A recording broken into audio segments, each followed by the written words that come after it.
سورہ بقرہ آیت نمبر 59۔ اعوذ باللہ من الشیطان الرجیم، بسم اللہ الرحمن الرحیم۔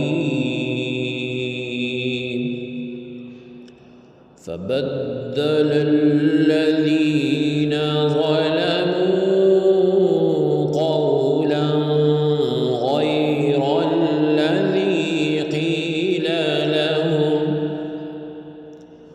فأنزلنا على الذين ظلموا رجزا من السماء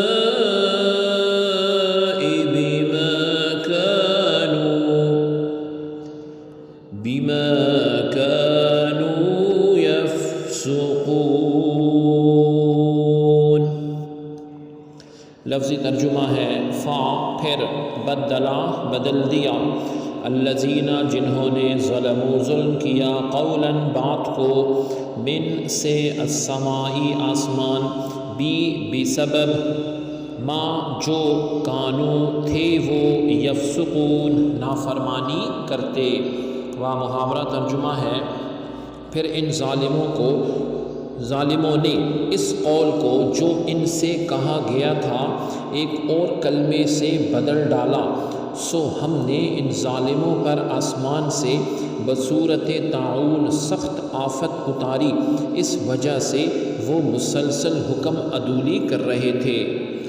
آیت کی تفسیر میں فرمایا گیا کہ بنی اسرائیل کو یہ حکم تھا کہ وہ جب دروازے میں سجدہ کرتے ہوئے داخل ہوں تو زبان سے حتتن کہتے جائیں۔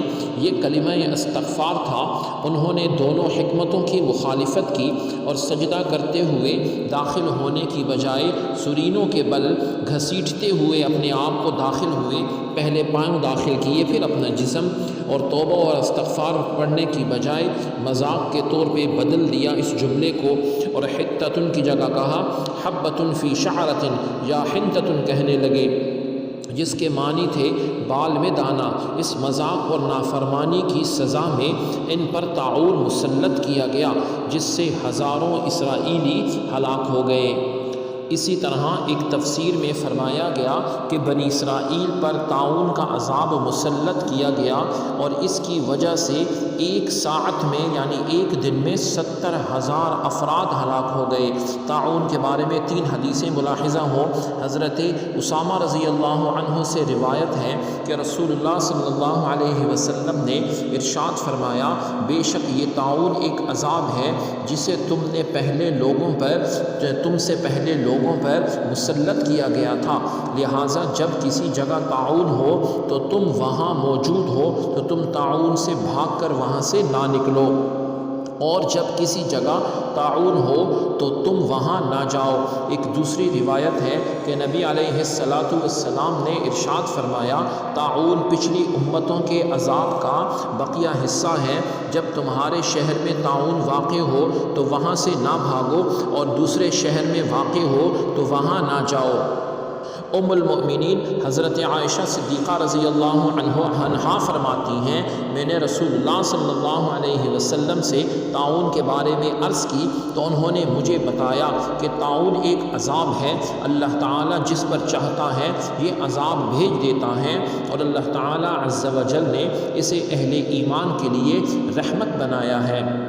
کوئی مومن ایسا نہیں جو طاعون میں پھنس جائے، لیکن اپنے شہر میں ہی صبر سے ٹھہرا رہے اور یہ سمجھے کہ اللہ تعالیٰ عز و جل نے لکھ دیا ہے، اس کے سوا کوئی تکلیف مجھے نہیں پہنچ سکتی، تو اسے شہید کے برابر ثواب ملتا ہے۔ سبحان اللہ، سبحانک اللہم و بحمدک، اشہد ان لا الہ الا انت، استغفرک و اتوب الیک، صلی اللہ تعالی علی خیر خلقہ محمد وعلی آلہ و اصحابہ اجمعین برحمتک یا ارحم الراحمین۔